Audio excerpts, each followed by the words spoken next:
Ainsi a parlé le Seigneur, l'Éternel, le Saint d'Israël. C'est dans la tranquillité et le repos que sera votre salut. C'est dans le calme et la confiance que sera votre force. Plus que jamais, nous voulons serrer ces versets dans nos cœurs. Plus que jamais, nous voulons proclamer que l'Éternel est Dieu et qu'il est au contrôle de tout. Rien ne lui échappe. Il est partout présent, ici, dans ce lieu qui ressemble à un désert aujourd'hui, mais présent là, chez vous, présent dans les chambres d'hôpitaux, dans les chambres des homes, et partout, il est le même, plein d'amour, de compassion, de tendresse. Ce matin, nous voulons tous ensemble l'aimer, l'adorer et le célébrer. Amen.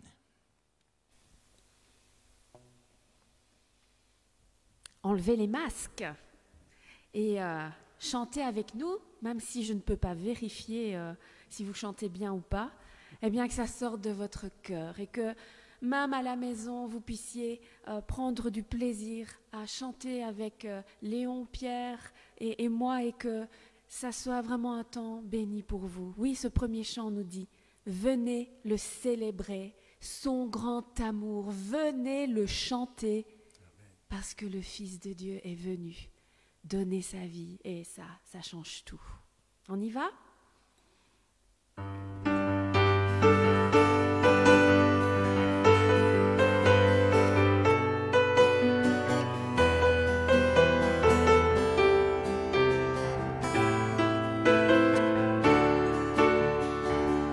Venez le célébrer, son grand amour, venez le chanter. Le Fils de Dieu est venu donner la vie. Nous te fêtons, ô roi, car tu nous fais partager ta joie. Et nous offrons en ton honneur un chant d'amour, Seigneur. Venez le célébrer, célébrer, célébrer, chanter, célébrer, chanter notre roi. Venez le célébrer, célébrer, célébrer, chanter, célébrer, chanter notre roi. Venez le célébrer, son grand amour, venez le chanter. Le Fils de Dieu est venu donner la vie. Nous te fêtons, ô roi, car tu nous fais partager ta joie. Et nous chantons en ton honneur un chant d'amour, Seigneur. Venez le célébrer, célébrer, célébrer, chanter, célébrer, chanter notre roi. Venez le célébrer, célébrer, célébrer, chanter, célébrer, chanter notre roi.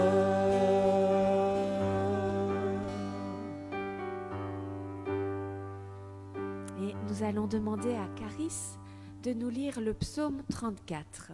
Vas-y ma chérie. Je veux remercier le Seigneur en tout temps.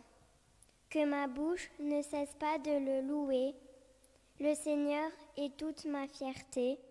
Vous, les humbles, réjouissez-vous de m'entendre le louer. Joignez-vous à moi pour dire la grandeur du Seigneur. Ensemble, proclamons bien haut qui il est. Je me suis adressée au Seigneur et il m'a répondu. Il m'a délivré de toutes mes craintes. Ceux qui lèvent les yeux vers lui rayonnent de joie. La honte n'assombrit plus leur front. Voilà un pauvre qui a crié au secours. Le Seigneur l'a entendu et l'a sauvé de tout ce qui l'angoissait. L'ange du Seigneur monte la garde autour des fidèles et les met hors de danger. Éprouvez et constatez combien le Seigneur est bon. Heureux l'homme qui a recours à lui. Merci, Caris. Il y a vraiment des passages dans ce psaume qui m'ont touchée quand j'ai relu. Et je vous donne la version un peu français courant de certains versets. « Je veux bénir le Seigneur en tout temps. » Ouais. Même dans les temps de confinement comme ça. Je veux bénir le Seigneur en tout temps. Le Seigneur est ma fierté. Proclamez avec moi la grandeur du Seigneur. J'ai cherché le Seigneur et il m'a répondu. Il m'a délivré. Un peu plus loin, il dit même goûter. C'est un mot fort quand même. Hein? Goûter et voyez. Et pour voir, il faut observer parfois. Il faut prendre le temps de se poser. Eh bien, c'est ce que nous offre ce temps de confinement, ce temps particulier, d'arrêter 2 minutes de courir, de se poser. Pour faire quoi? Goûtez et voyez combien le Seigneur est bon. Heureux celui qui trouve refuge en lui. Quand j'ai lu ce psaume, ça m'a donné envie de relire mes carnets de prière. Oui, j'aime bien écrire et j'ai des carnets où j'écris certaines prières. Et parfois, c'est bon de relire. Relire ses émotions passées, relire ses prières passées. Et bien qu'il s'agisse de mes prières, de ma vie, à chaque fois que je fais une relecture, je suis toujours émerveillée des réponses de Dieu. Je suis toujours émerveillée du chemin que Dieu me fait emprunter, qu'il fait emprunter à mes proches, à ceux que je cite dans mes prières. Je suis toujours impressionnée de ses solutions, de ce qu'il dépose en nous dans ces moments d'épreuve difficiles. Et vous savez quoi? À chaque fois que je relis, j'en viens à la même conclusion. Il prend soin de nous. Il prend soin même de nos rêves. Il se manifeste dans de simples détails et qui pourtant changent tout. Oh, que ce psaume a raison. On redit ensemble. Goûtez, voyez, il est bon. Et les chants suivants nous rappellent qui est notre Seigneur, qui est Jésus-Christ. Il nous invite à le bénir. Il nous invite avec le psalmiste à goûter, à voir ses bienfaits et à les proclamer. Alors oui, je sais, vous êtes à la maison et je suis sûre que certains sont en pyjama, mais ce n'est pas grave. Vous avez le droit. Louez ce matin et goûtons ensemble la présence de Dieu. Elle n'a pas de limite. Elle ne se limite pas à un lieu, à un rassemblement. Goûtons et voyons le Seigneur ce matin. On y va et on proclame en Jésus seul.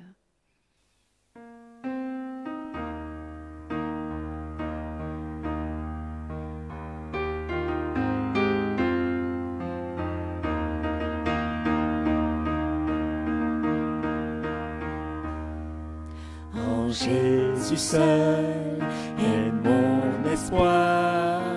Lui, ma lumière, ma force, mon chant, pierre angulaire, solide rempart. Même quand l'orage devient violent, oh quel amour, oh quelle paix, les luttes cessent, la peur se tait, mon réconfort, mon plus grand bien, dans l'amour du Christ je me tiens.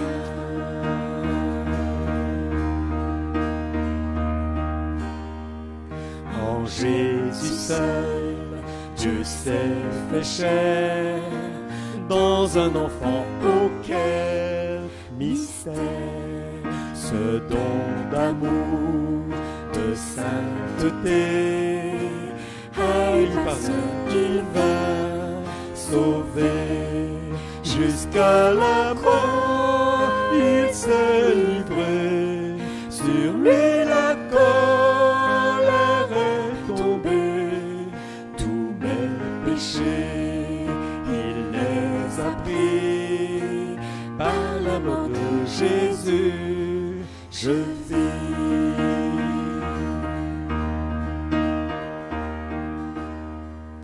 Là dans la tombe, il reposait, lumière vaincue par les ténèbres.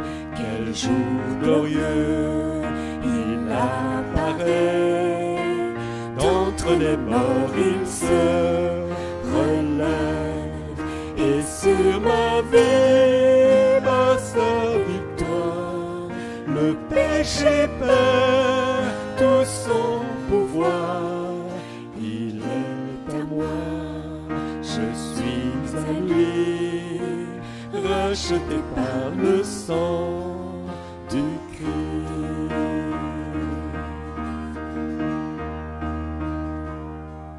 Je vis en paix, je meurs sans crainte, gardé par la puissance du Christ, du premier cri au dernier souffle. Jésus est maître de ma vie. Les plans des hommes ou du malheur ne peuvent m'arracher de sa main, et qu'il revienne ou me rappelle. Par la force du Christ, je tiendrai.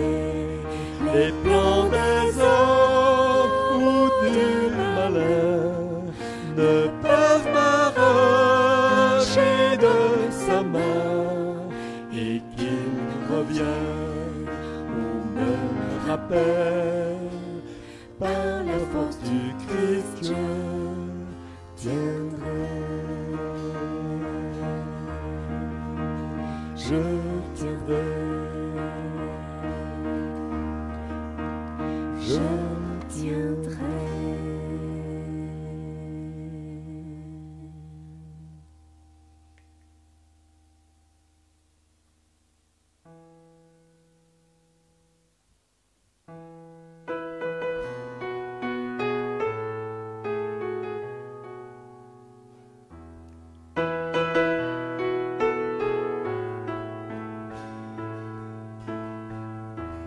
Je demeure à l'abri de tes ailes, je me repose auprès de toi. Ta fidélité sera mon bouclier.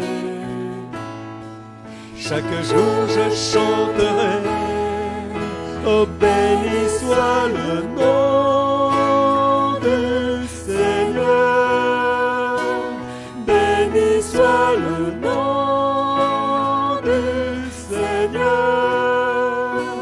Oui, je bénirai ton nom toute ma vie.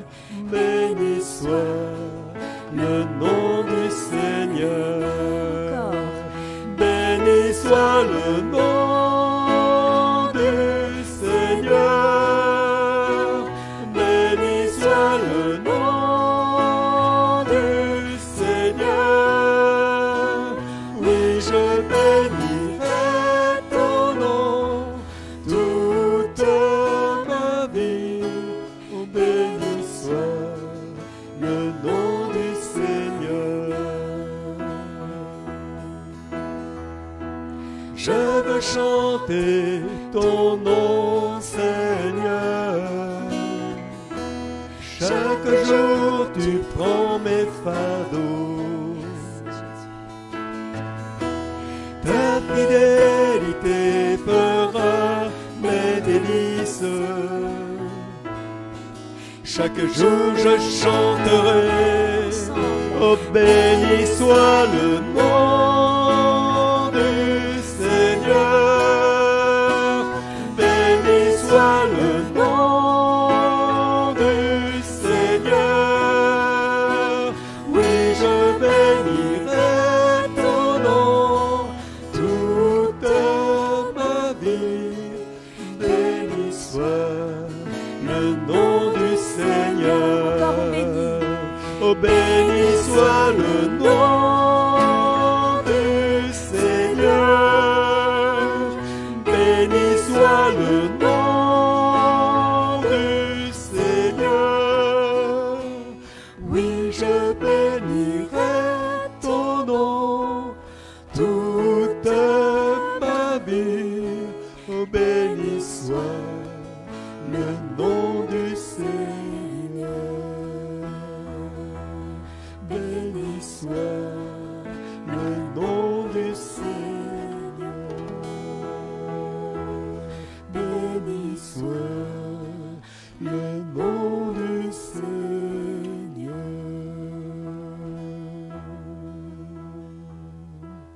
Nous te louons ce matin pour qui tu es, pour ce que tu fais dans nos vies, pour les promesses de ta parole qui sont véritables, qui sont des vérités, des promesses pour nous encore aujourd'hui. Seigneur, merci.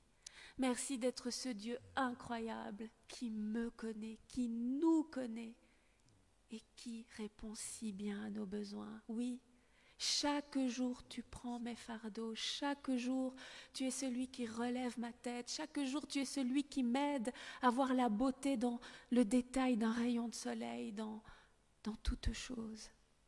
Béni soit ton nom ce matin. Et avec mes frères et sœurs, je veux te louer ce matin et je veux te bénir. Béni sois-tu. Amen. Alléluia. Jésus, nous te louons. Oui, béni soit ton nom, Seigneur. Oh Seigneur, merci. Il n'y a pas d'autre nom, Seigneur, qui nous soit donné, devant lequel nous pouvons plier le genou, Seigneur. Merci, Seigneur, d'être venu jusqu'à nous. Merci, Seigneur, vraiment d'être descendu parmi nous, d'avoir connu notre vie, d'avoir connu nos faiblesses, nos difficultés, nos souffrances. Seigneur, tu as fait vraiment ce sacrifice suprême, Seigneur. Tu as été jusqu'à la croix. Et Seigneur, je peux me souvenir que un jour tu t'es révélé à moi. Et merci, Seigneur, de pouvoir te dire mon Seigneur et mon Maître. Oui, Seigneur, tu es mon Dieu, tu es mon Maître. Et je veux marcher avec toi, envers et contre tout, même dans les difficultés, Seigneur. Que je puisse toujours garder les yeux levés vers le ciel. Toujours regarder vers toi, Seigneur. Toujours regarder vers l'avant. Laisser derrière tout ce qui est passé. Et vraiment me projeter, Seigneur, avec toi dans ce futur, Seigneur, que toi seul connais. Alléluia, gloire et louange à ton nom, Seigneur. Amen. Alléluia. Oui, Seigneur, merci. Merci tout simplement pour qui tu es, Seigneur. Merci pour ta présence dans chacune de nos vies. Merci pour ta présence en ces lieux. Merci parce que, Seigneur, ta parole est la vérité. Et ta parole dit que là où 2 ou 3 sont assemblés en ton nom, tu es au milieu d'eux. Merci, Seigneur, pour la grâce que tu nous donnes chaque jour, Seigneur. Merci parce que tes bontés se renouvellent pour nous chaque matin. Merci vraiment, Seigneur, pour l'ami fidèle et tendre que tu es au quotidien. Merci vraiment, Seigneur, pour tout ce que tu as déjà fait, pour tout ce que tu vas encore faire, Seigneur. Merci parce que tu nous bénis en ces temps difficiles. Merci parce que tu continues à nous encourager, Seigneur. Merci vraiment, Seigneur, pour ta présence dans nos vies. Et merci tout simplement pour qui tu es, Seigneur, au nom de Jésus.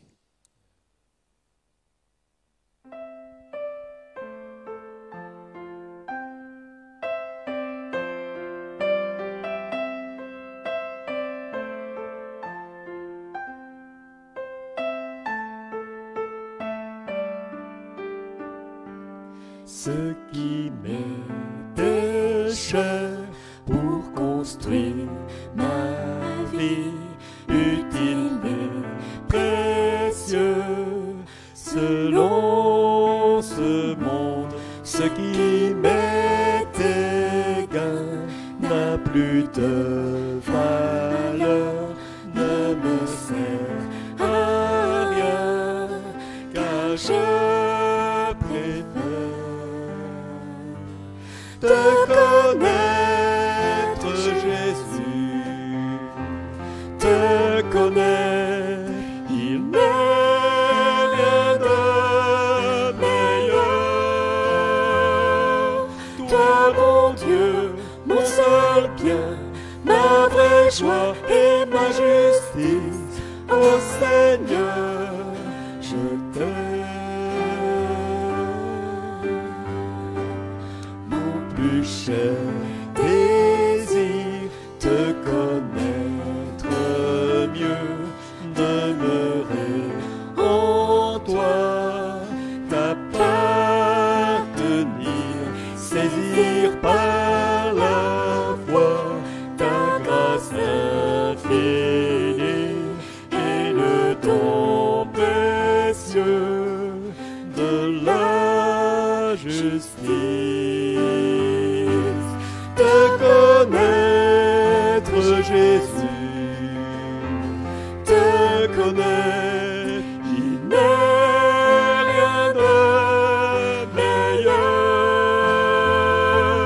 Toi, mon Dieu, mon seul bien, ma vraie joie et ma justice, ô Seigneur, je t'aime.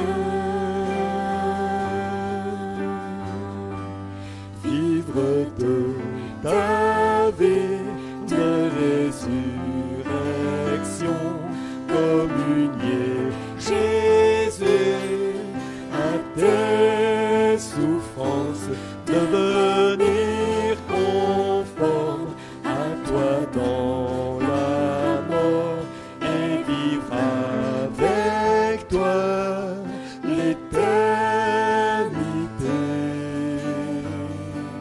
Te connaître, Jésus, te connaître, il n'est rien de meilleur. Toi, mon Dieu, mon seul bien, ma vraie joie et ma justice, ô Seigneur, je t'aime. Encore te connaître. Te connaître, Jésus, te connaître, il n'est rien de meilleur. Toi, mon Dieu, mon seul bien, ma vraie joie et ma justice, ô Seigneur, je t'aime. Oui, je t'aime.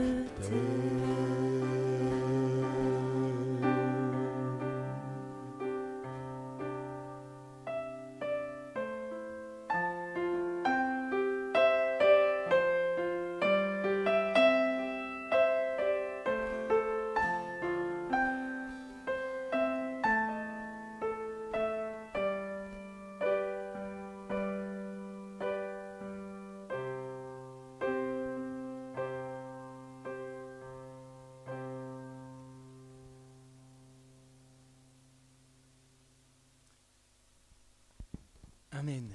Merci à vous. Merci pour ce bon moment de louange où, ensemble, nous avons pu adorer celui qui nous aime. La prédication de ce matin aura comme titre « C'est par l'épreuve que l'on fait ses preuves ». C'est par l'épreuve que l'on fait ses preuves. C'est exactement ce que nous dit Jacques au chapitre 1 de son épître, au verset 2. Regardez comme un sujet de joie complète les diverses épreuves auxquelles vous pouvez être exposés, sachant que l'épreuve de votre foi produit la patience. Mais il faut que la patience accomplisse parfaitement son œuvre, afin que vous soyez parfaits et accomplis sans faillir en rien. C'est par l'épreuve que l'on fait ses preuves. On aura envie de dire, mais Jacques, comment tu peux écrire une chose pareille? Regardez comme un sujet de joie complète les diverses épreuves auxquelles vous pouvez être exposés. Ça paraît, surtout à l'heure d'aujourd'hui, complètement incohérent avec ce que l'on peut vivre. On peut les compter aujourd'hui, les épreuves auxquelles chacun, chacune est confronté, en plus de celles habituelles du quotidien. Aujourd'hui, le Covid s'est invité partout. Et partout, il fait des ravages. Dans les familles, dans les maisons des personnes isolées, âgées ou ayant une mauvaise santé. Et cet isolement qui est vraiment une épreuve, mais d'une longueur, d'une dureté terrible. Ravage dans la santé de beaucoup, où de plus en plus nous entendons que des frères, des sœurs, des amis, des gens proches de nos familles sont touchés, contaminés par le Covid, et certains sont dans des états critiques. La psychose qu'engendre cette pandémie au niveau mondial, mais rien qu'ici, dans notre Belgique, dans nos propres communes, cette psychose qui s'installe partout. Quelle épreuve! Des complications à tout niveau, au niveau financier, au niveau du travail pour certains, avec les pertes d'emploi ou des pertes de revenus, avec la fermeture d'entreprises, de restos, l'éducation de nos enfants qui en prend un coup avec toutes ces écoles qui ferment, qui réouvrent. Difficulté aussi pour notre gouvernement qui cherche à chaque fois les meilleures solutions, mais qui cherche à tâtons. Que d'épreuves aujourd'hui. Que dire de ceux qui, en plus du Covid et de ses ravages, sont persécutés dans certaines régions du monde pour leur foi? Et on se rappelle de ce live que nous avons vu avec Portes Ouvertes et de tous ces chrétiens, de tous ces frères et sœurs qui sont persécutés pour leur foi. Oui, Jésus avait averti, oui. Et pourtant, ça reste quelque chose de si souvent dramatique et inhumain, tellement d'injuste.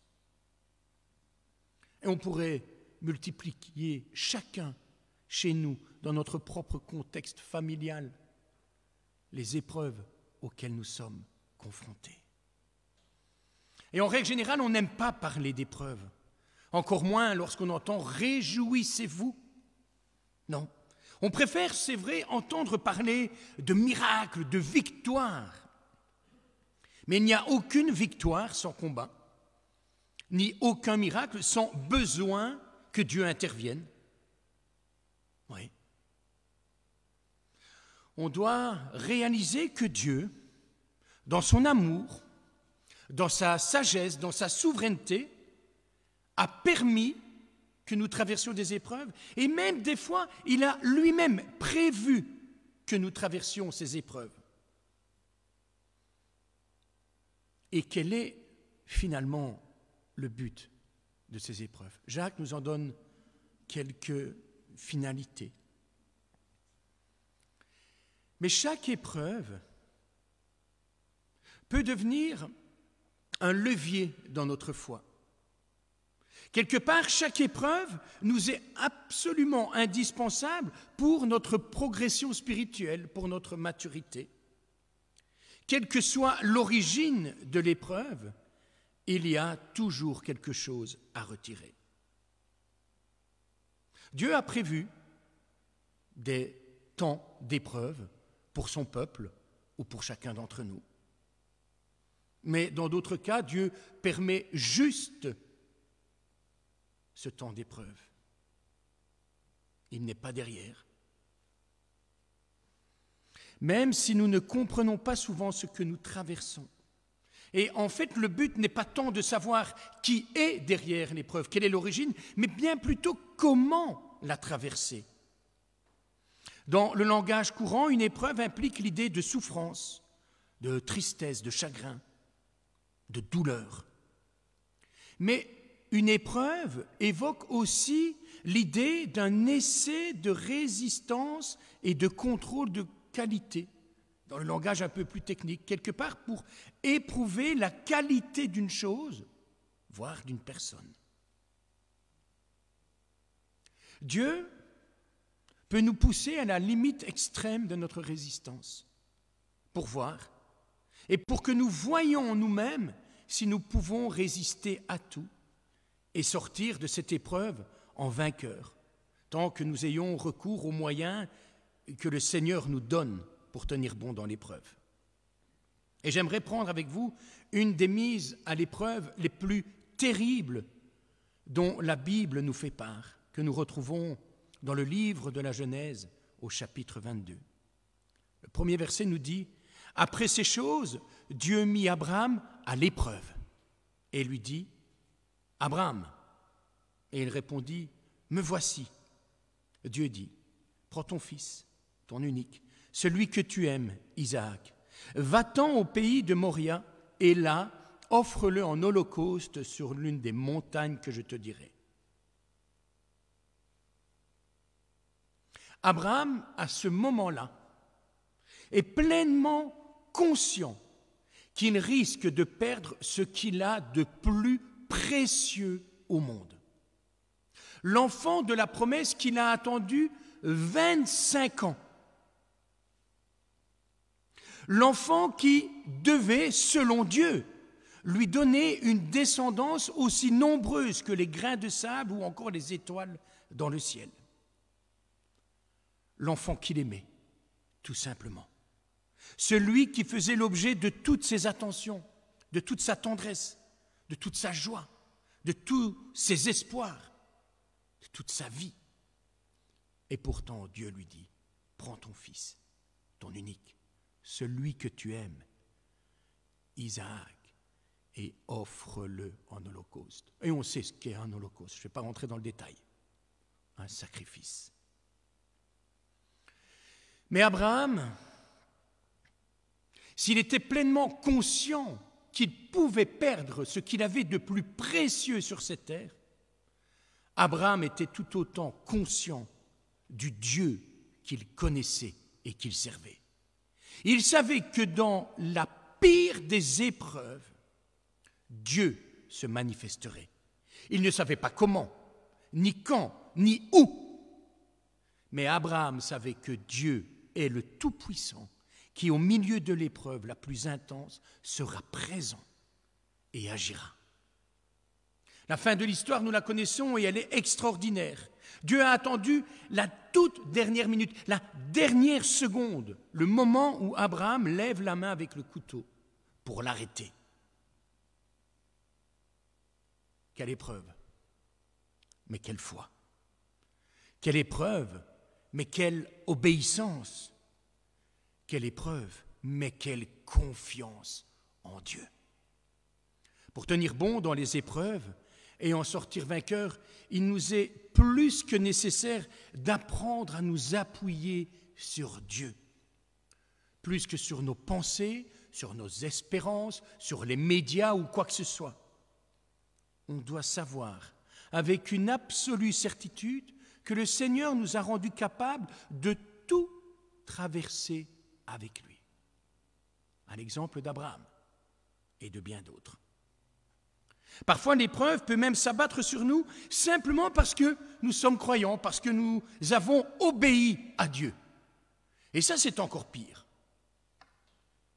Une illustration parlant de ce genre d'épreuve qui s'acharne sur des croyants fidèles, eh bien, on peut la trouver dans le livre de Daniel au chapitre 3. On parle de Shadrach, de Meshach et d'Abednego qui refusèrent de se prosterner devant la statue d'or du roi Nabuchodonosor.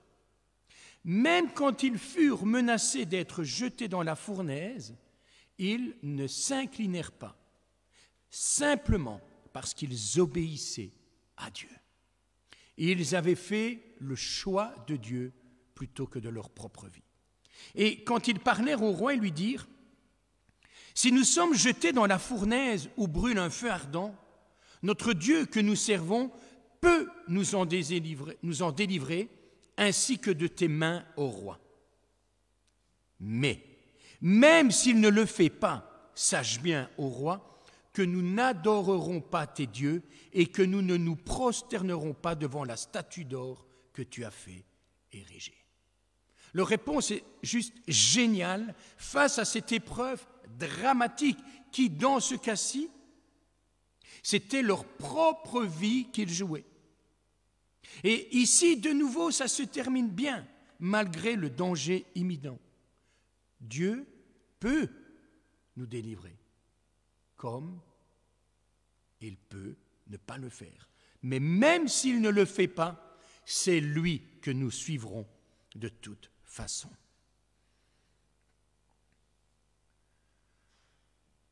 Quelle foi, quelle abnégation face à des moments aussi critiques qu'ils traversent, juste parce que eux aussi avaient choisi de suivre Dieu, de tenir bon, quelle que soit l'épreuve qui était devant eux. Pierre, l'apôtre, écrira: « À vous qui, par la puissance de Dieu, êtes gardés par la foi pour le salut prêt à être révélé dans les derniers temps. C'est là ce qui fait votre joie, quoique maintenant, puisqu'il le faut, vous soyez attristés pour un peu de temps par diverses épreuves, afin que l'épreuve de votre foi, plus précieuse que l'or périssable, qui cependant est éprouvé par le feu, ait pour résultat la louange, la gloire et l'honneur lorsque Jésus apparaîtra. » Pierre, très clairement, sait de quoi il parle. On sait combien l'Église primitive, les premiers disciples, les premiers apôtres ont été sujets à des épreuves autant en interne que de l'extérieur, persécutés pour leur foi et divisés des fois entre eux.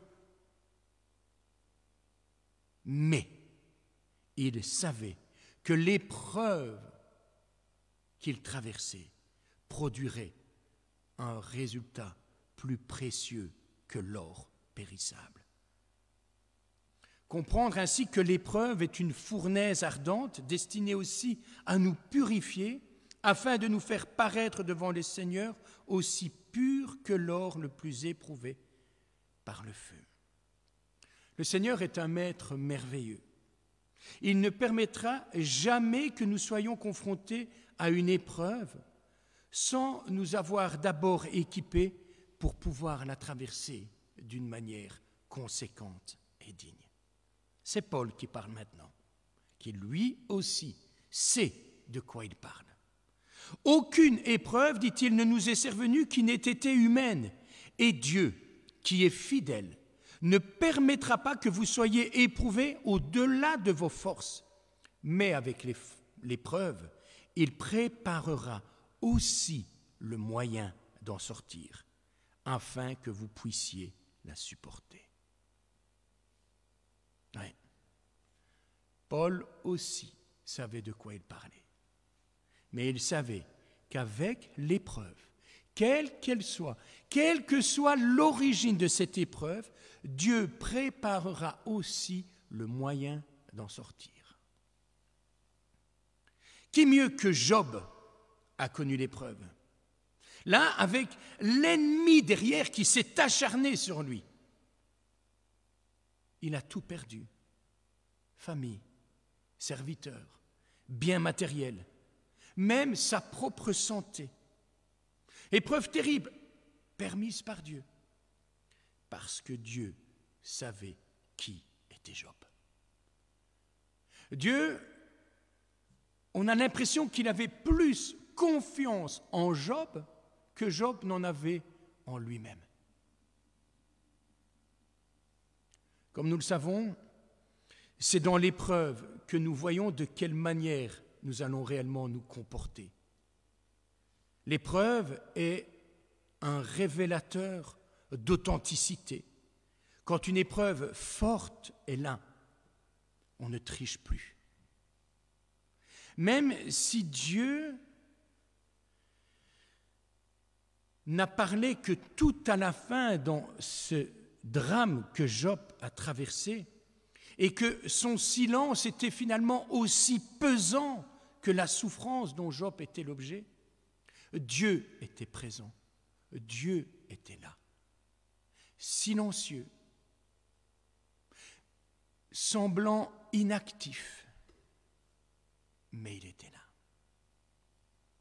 Quelqu'un a dit, quand vous vous demandez où est Dieu pendant les périodes difficiles de votre vie, souvenez-vous que le professeur reste toujours silencieux pendant l'examen.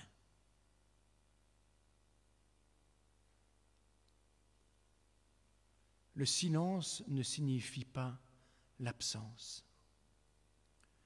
Le silence ne signifie pas le manque d'attention, d'intérêt ou de tendresse de Dieu. Non. Dieu est sage.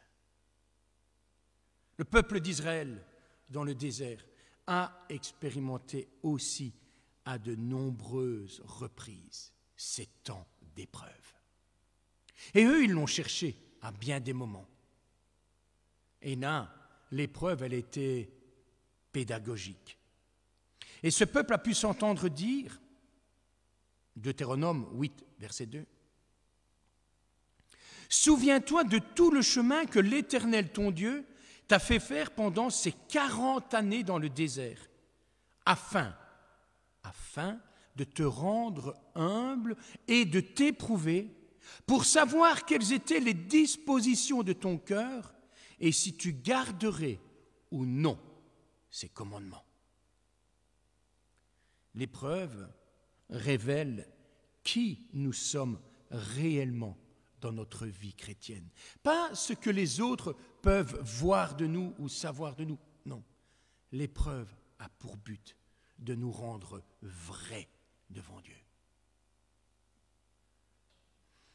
On raconte qu'un jour, une femme, fatiguée de toutes les difficultés de sa vie, alla voir sa sage grand-mère. Elle lui dit que sa vie était tellement vide, rude, compliquée, qu'elle ne savait pas si elle allait continuer. Elle voulait abandonner car elle était fatiguée de se battre tout le temps. Il lui semblait qu'à chaque fois qu'un problème était réglé, un autre apparaissait. Pendant qu'elle l'écoutait attentivement, sa grand-mère a pris 3 casseroles qu'elle a remplies d'eau. Elle lui a fait signe de s'asseoir à table en attendant le doux frémissement du liquide qui bouillait. Dans la première casserole, la grand-mère a mis des carottes. Elle a mis des œufs dans la deuxième, et dans la troisième casserole, elle a mis des grains de café fraîchement moulus. Et elle a laissé bouillir, sans rien dire. Au bout de 20 minutes, elle a fermé le feu. Elle a égoutter les carottes et les a placées dans un bol. Elle a sorti les œufs et les a mis dans un autre bol. Et finalement, elle a versé le café dans un troisième bol. Alors, en se tournant vers sa petite fille, elle lui demande « Dis-moi, qu'est-ce que tu vois ?» « Des carottes, des œufs et du café, » répondit-elle. « Regarde mieux et dis-moi comment sont les carottes. »« Molles, » dit la fille interrogative.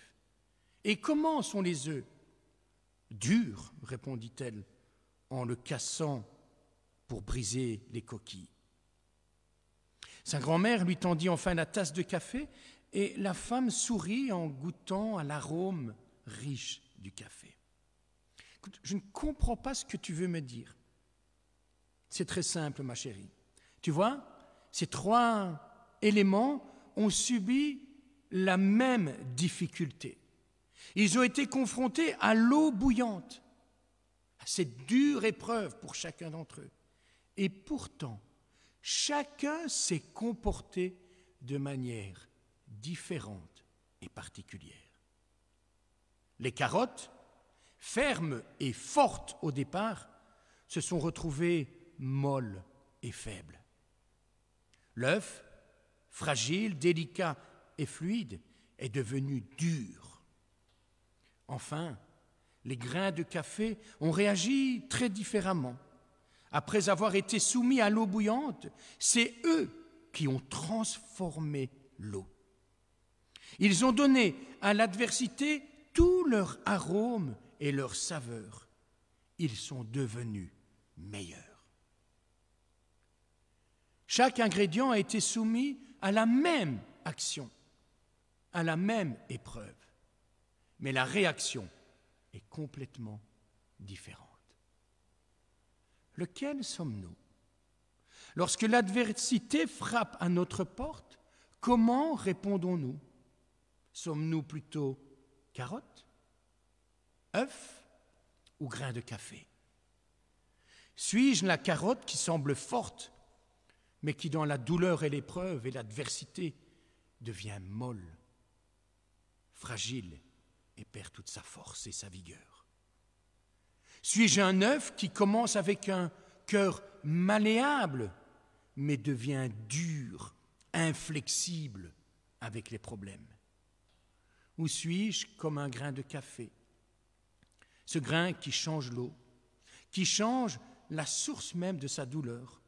Lorsque l'eau devient chaude, il relâche sa fragrance et sa saveur et devient meilleur en transformant la situation même autour de lui, lorsque les choses sont au pire. C'est comme un petit alchimiste qui change le pire en meilleur, qui réchauffe et réconforte. Et nous pouvons choisir d'être comme ce grain de café. Les gens les plus heureux n'ont pas nécessairement les meilleurs des vies ou les meilleurs des destins, mais ils ne font que ressortir le meilleur d'eux-mêmes, quelles que soient les circonstances dans lesquelles ils sont plongés.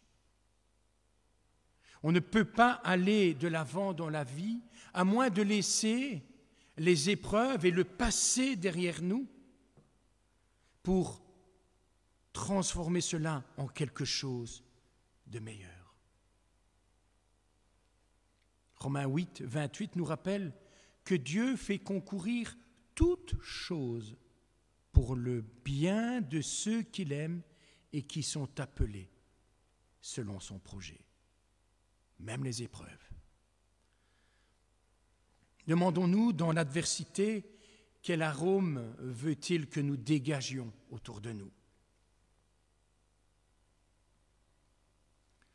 Je conclurai.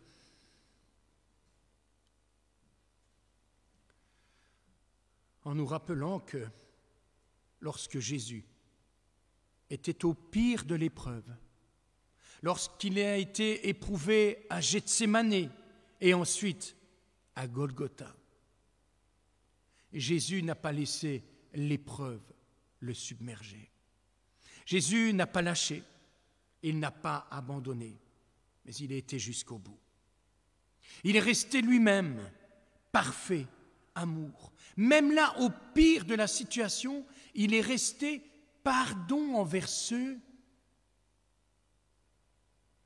qui le torturaient, qui le moquaient, qui l'humiliaient. Au plus profond de cette épreuve, Jésus restait obéissant et humble. Si Dieu a arrêté la main d'Abraham au moment du sacrifice d'Isaac, là, à Golgotha, Jésus a été offert, lui, pour chacun d'entre nous. Personne n'a arrêté la main des bourreaux.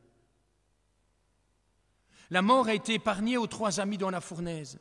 Dieu les en a sortis sains et saufs. Mais Jésus est mort pour chacun d'entre nous. Il a enduré l'abandon, la souffrance, la condamnation pour chacun d'entre nous.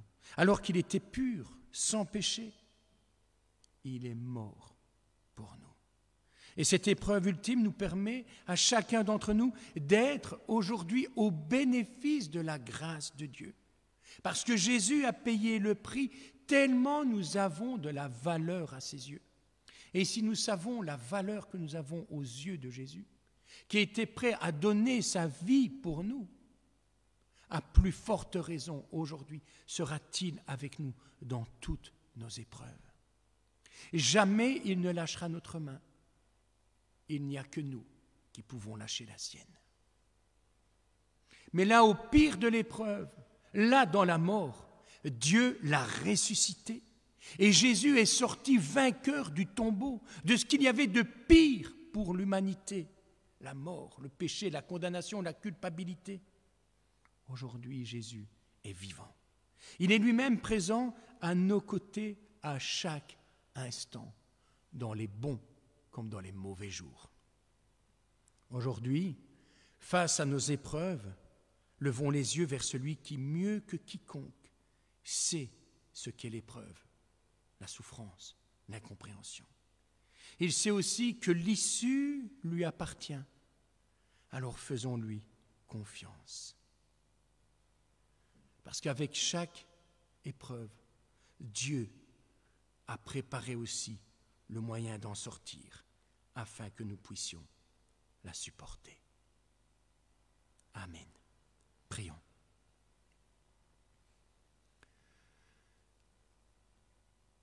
Seigneur notre Dieu, merci pour ta parole. Ce n'est pas une parole qui nous promet une vie rose et violette, un évangile à l'eau de rose qui nous dit que parce que nous sommes tes enfants, eh bien c'est le bonheur sur terre. C'est le paradis déjà ici-bas. Oh non.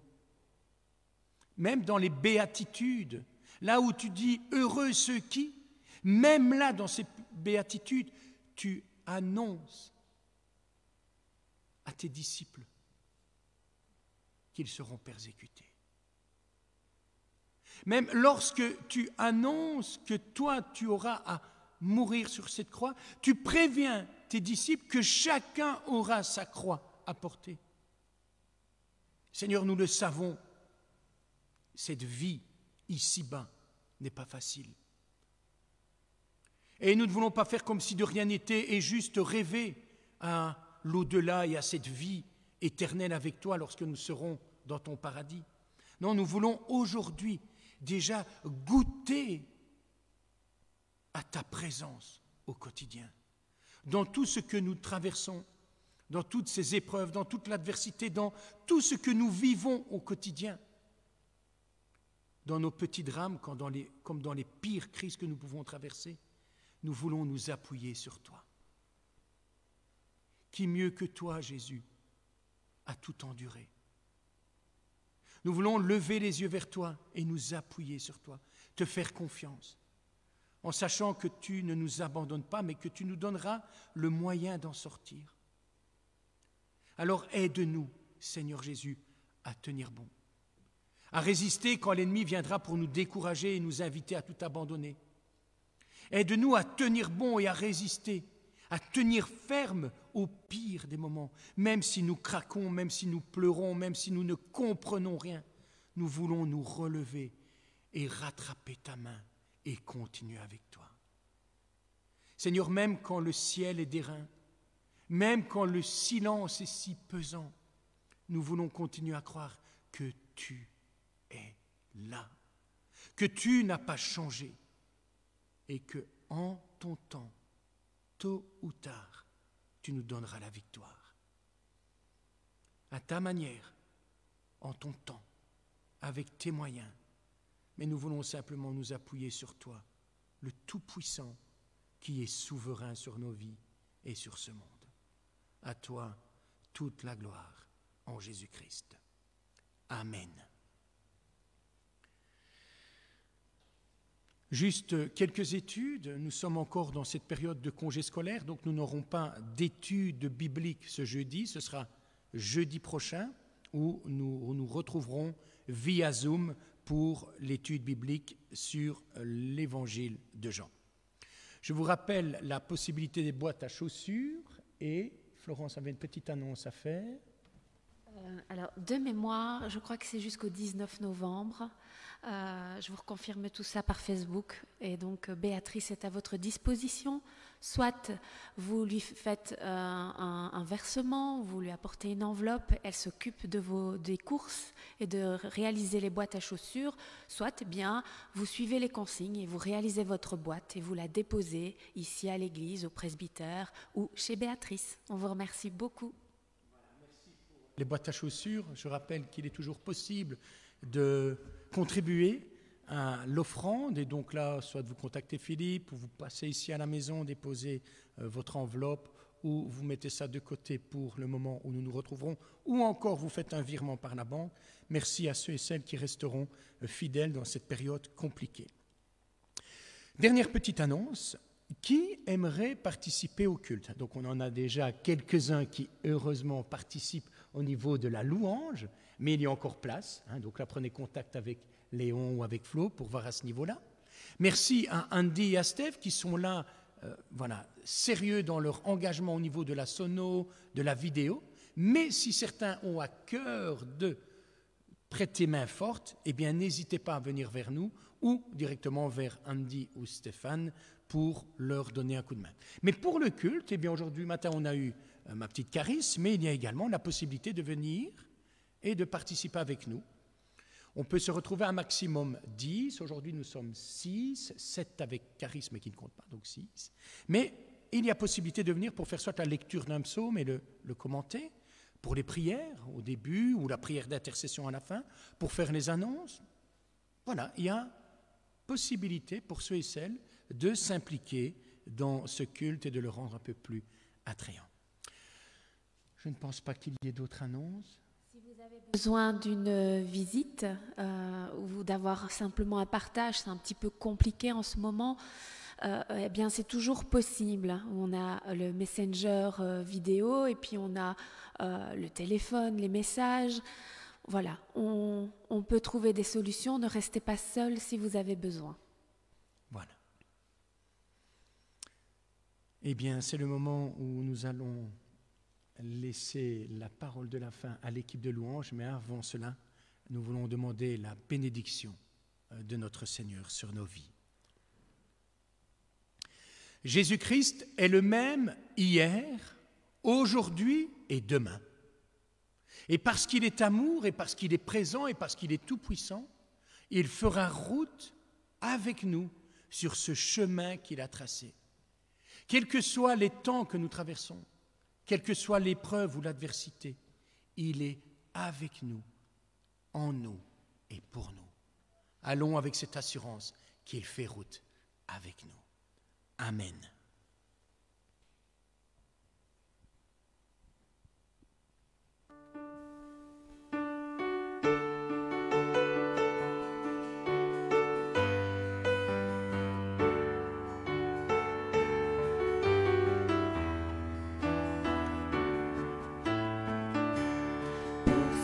Immense bonheur, alléluia, que tu as mis dans mon cœur, alléluia, je veux te chanter Seigneur, alléluia, oui Jésus est mon sauveur, alléluia, je ne dirai encore, alléluia, que Jésus est mort, alléluia, voilà pourquoi je l'adore, alléluia, lui seul est tout mon trésor, alléluia, que chaque jour à chaque heure, alléluia, en moi tu es ta demeure, alléluia, que ma vie soit une fleur, alléluia, un parfum pour toi Seigneur,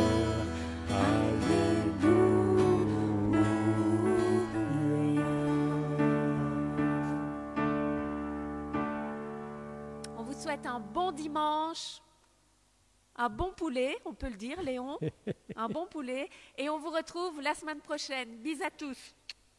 Gloire à Dieu.